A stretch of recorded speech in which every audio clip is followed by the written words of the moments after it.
सरकार ने उन्हें कुछ बातों का भरोसा दिया।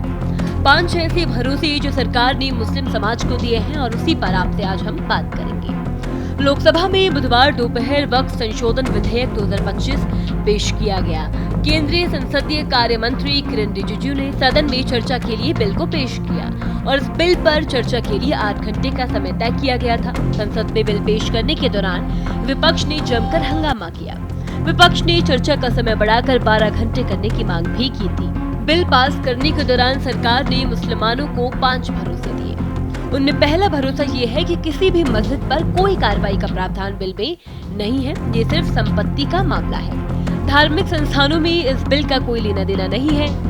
दूसरी बात ये रही कि वक्फ संशोधन बिल में किसी भी धार्मिक स्थल मस्जिद की व्यवस्था में किसी भी तरह के हस्तक्षेप का कोई भी प्रावधान नहीं है।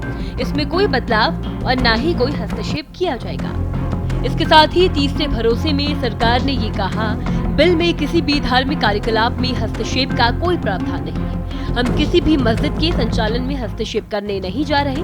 वक्फ बोर्ड कानून के दायरे में होगा और इसमें कुछ भी कानून के उल्टा नहीं जाने वाला।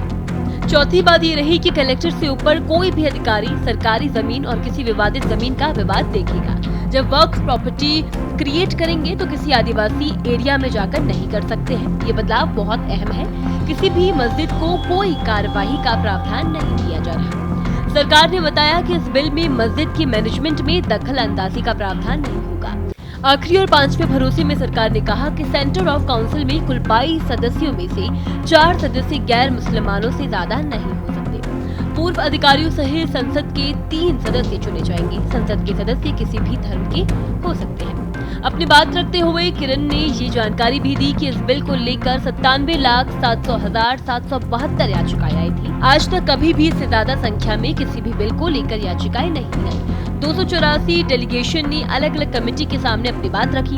इस बिल का पॉजिटिव सोच के साथ विरोध करने वाले भी समर्थन करेंगे।